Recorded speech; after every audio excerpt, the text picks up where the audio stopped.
visuals from the Dras War Memorial, the Prime Minister there having just laid a wreath at the tomb of our fallen heroes, paying his respects on this very significant day in the history of India, the 25th Kargil Vijay Diwas. It's been 25 years since the brave Jawans of the Indian Army and the Indian Air Force and the other security agencies of our country chased out the Pakistani invaders who had ingressed into the territory. Let's listen into the live visuals.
So we've just seen that the Prime Minister has paid his respects to our fallen heroes at the Dras War Memorial in Kargil. It's an important day in the history of our country. It's the 25th Kargil Vijay Diwas. It's been 25 years that the Indian military chased out the Pakistani invaders. They had crossed into our territory under disguises, under false pretenses. And even until now, Pakistan maintains a plausible deniability about its acts. But what is for sure is that our Jawans, our soldiers, many of whom made the ultimate sacrifice, removed the invaders from all of the high tops of those mountains in that desolate territory in the very north of India. Let's listen once again to what's happening at the Dras War Memorial.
Prime Minister there standing before a large plaque that has the names of our fallen Jawans from the Kargil war. Now 25 years ago, we saw him pay his respects, lay a wreath, and also then bow down in reverence to the imperishable flame that burns there at the Dras War Memorial. We have Yawar who's joining us. And Yawar, 25 years on, how has the Kargil conflict and what happened afterwards paved the way for what we witness in the state today, particularly in the region of Leh and Ladakh, in terms of connectivity, in terms of how the area remembers the war, any impact it may still have, and also on our brave forces? How does this day hold relevance for them still? Tell us all about it. Well, exactly. The Kargil war is still in the remembering of those who are there, who were there, and who still remember the minute-to-minute details of the 84 days long war. Now, since the yesterday, we have been tracking the unsung heroes of the Kargil war. In fact, they said how they briefed this entire war. Since then, many of the changes have been done, irrespective of the connectivity, the road, the facilities that the center has provided after the center purged Article 370 and bifurcated state into two UTs. Many of the things have been put in place. Many of the changes are there. The development process is there. But remember in 1990 when there was very least connectivity, a single bus from the Srinagar's TRC went to the Dras, and that too in a single week. Now consider that how these Jawans, they took their army there and fought the war against the Pakistan who tried to conquer the Indian territory. How these Jawans, they laid their lives on the line of duty to safeguard the nation.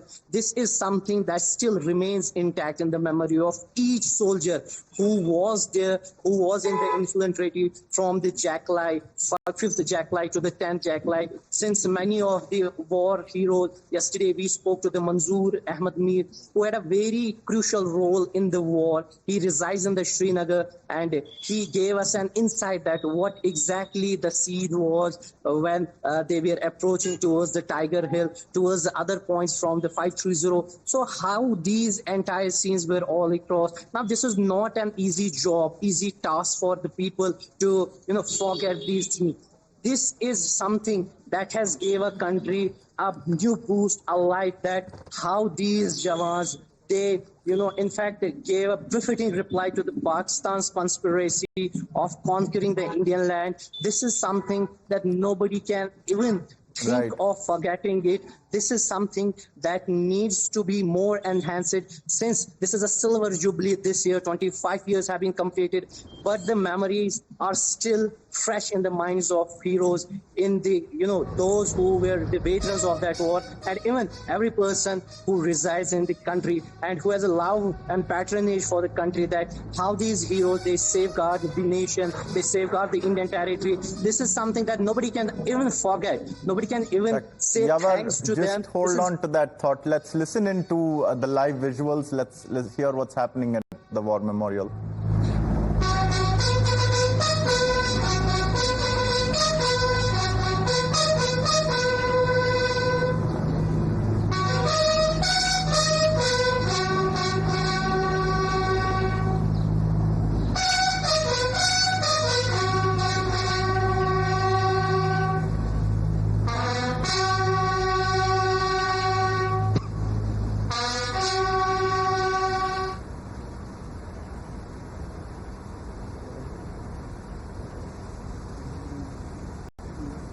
The Prime Minister once again paying his respects to our forces, this on a very special occasion, but you often see him, whether it's the annual Diwali he spends with the forces or on other days of national significance, he doesn't hold back in paying his tributes to them, and that is evident once again. In fact, we have Major General G.D. Bakshi now joining us. Major General, what do these visuals mean for you? How important is the 25th anniversary of the Kargil Vijay Diwas, the Kargil victory secured by our forces, and how has the situation changed now? Rituals tie us to our origins. And when we recount, salient events of our collective history, it serves to bind the nation together. It serves to bind us all together. 25 years ago, we had the Kargil conflict when Pakistan treacherously surprised us, and General Musharraf wanted to gain control of the heights overlooking the National Highway 1 Alpha so that he could cut off Ladakh, he could cut off the Siachen Glacier-based troops. And he came in the very heavy snow under the garb of terrorists. And we were taken by total surprise, but despite that, our soldiers fought back yard by bloody yard, inch by bloody inch. They crept up to those mountain slopes and they dislodged the Pakistanis from each and every one of them. They forced them to get back, chase them back across the line of control. It was a Herculean task. And I think the best, compliment came from a Pakistani trooper of the Northern Light Infantry who had been sent in to those heights. He said, those Indians were crazy. They kept crawling up like ants. We kept firing. Our trigger fingers began to ache, but they would not stop. They just kept coming, kept coming. I think you can't get a better compliment. The American said the Indian Army is an army that truly fights. And that is what we lost about 530 odd men, but we paid a heavy price. We paid a steep price, but we inflicted a decisive outcome on Pakistan. This was a conflict with a nuclear backdrop. And despite that, we took courage in both hands and we, went ahead and ejected the Pakistani intruders from every single peak, every single height. It was a very, it was an accomplishment at the national level. A great accomplishment which we are today with these, with the blaring of the trumpets, the last post, the rouse, by which we pay tribute to our fallen brave hearts. But, Major General, if we jog our memories back 25 years, the geopolitical stakes were also completely different. Pakistan was still in the midst of an era where it was seen by the West to be a friend in the battle against terror, a key ally in the war against terror. And in the midst of that, it continued to perpetrate terrorism against India. How has the situation changed now with regards to how the world views Pakistan, how the world views India? How have their geopolitical situations differed over 25 years? Good question. You see, the simple fact is that Pakistan was renting out its territory to extra-regional powers, in a bid to counter a much larger and stronger India. So it was inviting extra-regional powers like the United States and now China into its territory. And it sort of, enthusiastically participated in the asymmetric conflict against the Soviets in Afghanistan, because it had huge value to the United States because it could access Afghanistan only through Pakistan. And they exploited it to the full. Pakistan exploited it to the full to get weapons and equipment and stockpiles of it, which it then used the same asymmetric warfare tactics against India. Now it has no longer any use value because the United States has left Afghanistan altogether in a very shameful retreat. But they have left behind huge stockpiles of arms and weapons, which are now finding their way to the terrorists operating inside Jammu and Kashmir. So Pakistan is standalone now. It's got a new ally in China. And, China is trying to make up where the Americans left off. China is building the Belt Road corridor through Indian territory. Major General Bakshi, do hold on to that. We also have Wing Commander Praful Bakshi joining us. Wing Commander, we've heard how Major General G.D. Bakshi raised the point of how China is currently the one that is backing Pakistan. Now, we'll go back to the Kargil war. At that time, the Indian Air Force had played a crucial role in ensuring that we dominate those heights, and they had done so under many compulsions. They were not allowed to cross the LOC, for instance. They had just received new jets from France, also the Mirages, I believe, at that time. If you can take us back and highlight how the Indian Air Force played its role, what did it do, how did it turn the war? Thank you very much. Let me tell you one thing before we say that G.D. Bakshi, Gagan has been brought out points very clearly, but I'll tell you something. No war is won if you don't have your Air Force. Because if it is army to army, you may win, you may lose. But if you have Air Force, a victory is sure. Though Air Force does not alone bring you to victory. Question here lies, what are your policies? Our policy was not to cross the line. Okay, we restricted ourselves. But we had to replenish, or we had to buy the modern weapons at a very high speed at that time. The laser-guided bombs were not available. But they were made available by alacrity of the AOC of Gwalior, that time Air Commodore Ahluwalia, later on Air Marshal. He ran around and he brought the squadron to readiness, and the laser-guided bombs were dropped. That is what would start turning the tide, because Pakistanis had already stolen a surprise on you. They had done, though our soldiers were sacrificing ourselves, we are known for it. We are known for it, and obviously we would have still thrown them back, but at a very high cost. But with the laser-guided bombs coming and Air Force coming, though 27 days late, they did wonders. Pakistanis did not know what hit them, and they started. Thereafter, what artillery could not do, the Air Force will start doing it from top. And that started turning the tide. Tide was turning, but now it became an avalanche. And that is how it happened. And Air Force carried out, yes, we lost Nachiketa's aircraft, though Nachiketa came back. We lost our squad leader, and he was killed as a POW. That is very sad, but that's besides. One thing, the lesson which we learned from Kargil war, don't repeat the mistake of Pakistan. Had Pakistan advanced with its air power in hand, the results could have been different. Right. And Pakistan repeated the Longewala. They did not bring the Air Force, and they lost. They lost Bangladesh because the Air Force was wiped out in 1.5 days. So this was a foregone conclusion that with Indian Air Force and Army, in hand, close cooperation, the victory had to be ours. And that's what happened.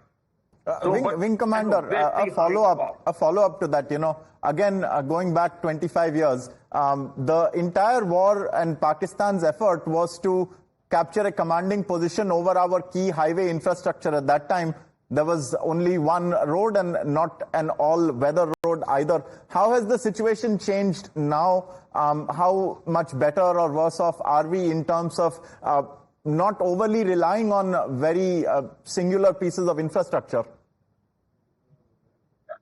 Absolutely right. We are not relying on a singular piece of infrastructure, but let me tell you one thing. Kargil, we recovered, but we had recovered Kargil in 71 also. We had recovered Kargil before that also. Start thinking, why did it happen? It happened because every time we come back, yes, sardi ho gayi hai, it's very cold, because we wanted to save money on our construction. It was very costly to maintain.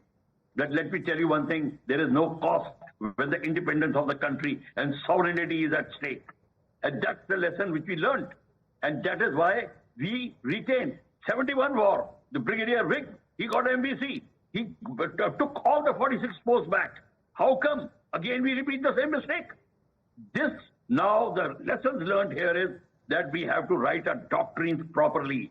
Don't make these mistakes. We have to take it seriously, and our senior Army Air Force commanders have to seriously force the government and not only just write letters and said, "Humne to chithi likh di thi." That will not do. That was what was happening. So so many things are there which we should learn the lesson. But our heart goes out. We took for the sacrifice which we have to do. All the brave soldiers, young men, young JCOs, young Jawans, all losing their lives for which they should not have lost. That is what the thing. So the feature which we had now taken, which Pakistan is occupied, that road from Srinagar to Leh is now absolutely free. That time there's a fear, people could see the shells coming right on the road. Kargil was actually in danger of being taken away any time. That is not there. And we must now start thinking further. Our policy and thinking should go to POK also. China is not going to leave you sitting pretty out like this. China is already planning a lot of things. And let's not forget that when China and Pakistan get together, what they must be thinking. They already started it. We have to rewrite our policies. Let me tell you the truth also. Our policies are somewhere missing. We do not know what is coordination. Coordination not between Army, Navy and Air Force.